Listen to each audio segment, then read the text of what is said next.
We don't hate you. We don't care enough about you to hate you. We just see that you're a fool. You make a fool out of yourself virtually every day. That's why we talk about you. We're laughing at you. We're making a mockery of you. You're making a mockery of yourself. It's not hatred. You really should learn to distinguish between those two different emotions because you're receiving one in droves. And it's not hatred. You can act, like you're Beyonce all you want. You're not. And just like her, you can play the victim when you're not. But you're going to have your hands full with people laughing at you because you behave. This isn't a gentle rebuke, it's a full-scale demolition. Jasmine Crockett, once marketed as the Democrats' next breakout star, is peeled out of her polished packaging and dragged into unforgiving daylight. Kelly doesn't just poke holes in Crockett's image. She tears it down, beam by beam, exposing what she argues is more performance than substance. What looked like a swift ascent suddenly feels like a collapse in slow motion. The shine, the hype, the carefully curated persona, Kelly scorches all of it. Crockett's bright political promise is left flickering in the debris, transformed into a plume of ambition, illusion, and the uncomfortable truths Kelly insists were always hiding just beneath the surface. I've got enough of her. She wants to be like a member of the squad. She thinks of herself like an AOC. She talks like, she's from the hood. Meanwhile, she grew up in a nice family. She didn't talk like this 3 years ago. 3 years ago, she sounded like you and I sound in this conversation. Like, I'm really excited to be going to Congress. I can't wait to get started on my new job. And now she's like, wait. Kelly zeroes in on what she frames as Crockett's core weakness, mistaking sheer volume for real influence. The more Crockett raises her voice, the more she seems to believe she's commanding the moment. But loud isn't powerful, and outrage isn't proof. Kelly cuts straight through the theatrics, arguing that, behind the shouting, sweeping gestures, and dramatic energy, there's little actual weight. It's like watching someone slam the table, while the real argument flies miles above her reach. Crockett mistakes her own echo for authority until Kelly punctures the performance with cool, precise, and brutally effective clarity. Seems to be, from her people. She puts on this image that she understands the Black American struggle. But let's face it, the girl went to private school. She went on to, I don't know what college and law school. She went to it's like she's a complete fake. Yeah. She's as fake as her eyelashes. She's as fake as her hair. She's as fake as her fingernails. And she is such a mess. What makes Kelly's takedown hit so hard is the way she argues that Crockett's rise wasn't built on skill, but engineered by a political machine addicted to spectacle.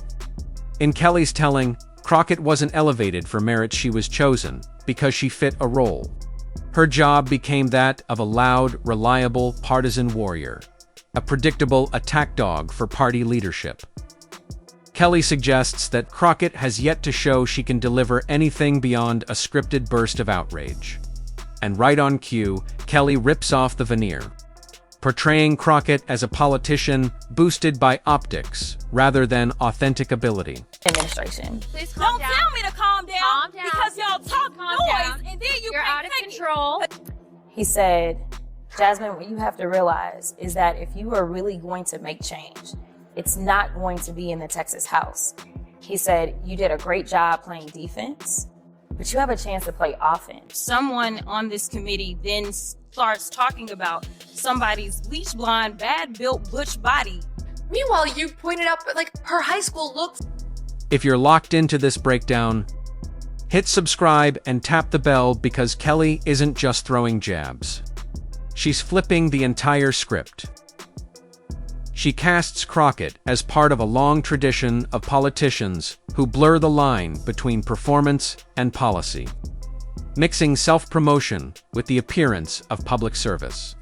In Kelly's view, the exaggerated committee theatrics, the chase for viral clips, the smirks and dramatic eye rolls, all of it becomes fuel for her blistering critique. Kelly's sharpest blow comes when she scrutinizes what she describes as Crockett's accomplishments.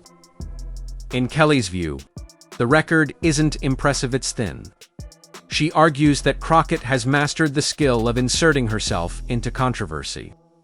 But when it comes to crafting meaningful legislation or delivering measurable results, the output falls short.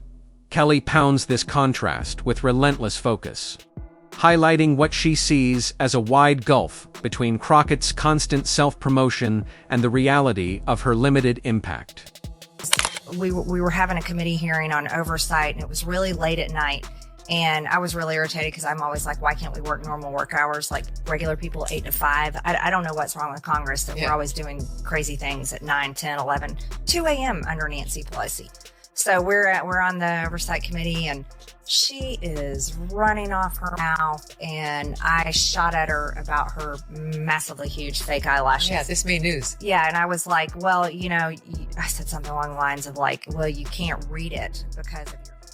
It's a stark reminder, in Kelly's telling, Crockett's standout talent isn't leadership or influence. It's the unending chase for visibility. Above all else, Megyn Kelly zeroes in on what she argues is Crockett's habitual reliance on identity politics, suggesting that Crockett uses race and gender as deflection rather than engaging with legitimate scrutiny. In Kelly's framing, every critique becomes a personal slight instead of an opening for accountability. She slices through that defense, insisting that no layer of identity can mask arguments that lack depth, tactics without strategy, or priorities that miss the mark with cool, pointed precision. Kelly paints a picture of a politician guided more by impulse than by leadership or control. But you're going to have your hands full with people laughing at you because you behave so foolishly. And the fact that you're a diva bitch behind the scenes, so much worse. You're not even beloved by your staff. Like, you alienate everyone. The people who know you best don't like you. The people who are just glancing at what you're putting out there publicly don't like you. Megyn Kelly delivers a blistering critique of what she portrays as the hypocrisy, shadowing Jasmine Crockett's every move. In Kelly's view, Crockett condemns privilege while readily benefiting from it, rails against the system while embracing its perks, and calls for fairness even as she dismisses anyone who challenges her. Kelly lays out her argument, piece by piece, building a portrait of double standards she says have become Crockett's defining pattern and a fast track to losing credibility, but Kelly doesn't end the takedown there. She goes after the entire persona Crockett has crafted, refusing to get caught up in the chaos Crockett often projects. With steady, deliberate precision, Kelly interprets each outburst as insecurity, each bid for attention as a sign of weakness, and each defensive flare-up as proof that Crockett struggles with real debate. What looks like strength, Kelly suggests, collapses into something far more fragile. The critique deepens when Kelly points to what she sees as Crockett's fixation on branding camera-ready moments, viral theatrics arguing that the emphasis on image overshadows leadership and results. In Kelly's hands, those stylistic choices become less a display of confidence and more a window into vulnerability. Jasmine Crockett may have built her political persona on rapid-fire outrage, but Megyn Kelly drives home one blunt point. Outrage burns out. The same audience cheering today vanishes tomorrow, leaving Crockett scrambling for the next viral flare-up just to stay visible.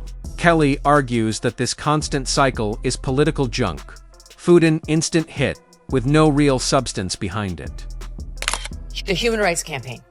These are the people who run around harassing every business to make sure that they're being pro-LGBTQ and pro-DEI and not doing anything that a Human Rights Campaign finds offensive in any way, shape, or form, unless if you are in a wheelchair and are the governor of Texas, in which case it is fine for Jasmine Crockett to do this to you.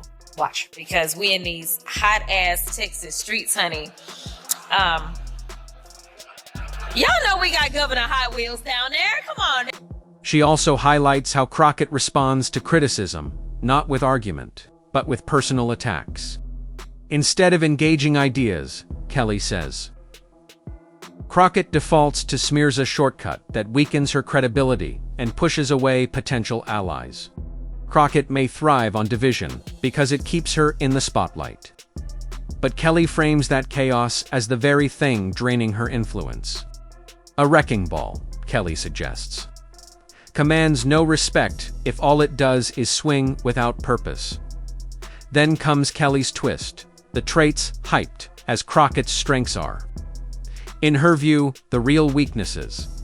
The temper labeled passion is immaturity. The boldness praised as fearlessness is reckless impulse. And the defiance packaged as authenticity reads more like insecurity laid bare. Kelly isn't just criticizing. She's rewriting the entire narrative. Has some more on Ms. Crockett. He's Benny Johnson. He's host of The Benny Show, and he has an exclusive report now on Crockett's alleged background.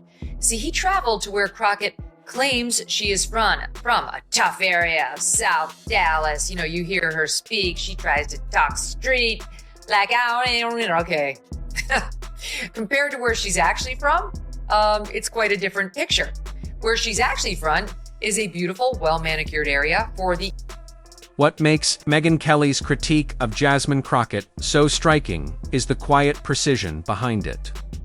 Crockett barrels in with heat and volume, but Kelly counters that energy with cool discipline and laser-focused analysis. While Crockett's delivery feels loud and frenetic, Kelly breaks down her arguments step by step, making Crockett's bluster seem even more unfocused by comparison. The noise may come from Crockett, but Kelly's commentary lands with far greater impact. By the time Kelly is finished, the reaction isn't admiration, it's discomfort. Viewers are left almost wincing on Crockett's behalf. The charm, the theatrics, the youthful confidence that once seemed compelling, no longer distract from the gaps. Kelly strips away the polished exterior and paints a picture of a politician far more ordinary than her persona suggests. One lacking the composure, depth, and steadiness needed to be taken seriously in Washington. In a city where image often masquerades as influence. An exposure like that can be brutal. Crockett may have aimed to rise as a new star, but in Kelly's telling, she ends up looking more like a shooting star, briefly bright, already fading. Kelly's hardest hit comes at the end, where she argues that Crockett leans on personality over substance. Charisma can spark attention, Kelly notes, but it can't sustain real credibility or leadership. What about him is that he is a hot-ass mess, honey. I gotta check my woke rule book, Walter, but I'm not sure I don't think that's allowed. I do not think you refer to the guy who's in a wheelchair as the governor of your state as Governor Hot Wheels. Some of her defenders online are like, we all call him that down here. And as far as I can tell, it's only nasty leftists who do. Not sure that gives you a pass. Megyn Kelly drags her critique squarely into the spotlight, peeling back what she portrays as every layer of Jasmine Crockett's political performance until, in her view, only an underwhelming record remains. This is, in Kelly's telling, the unforgiving truth of political theater. Once the facade cracks, it's almost impossible to restore. The excitement that once surrounded Crockett, Kelly suggests, gives way to hesitation. The early hype dissolves into exhaustion.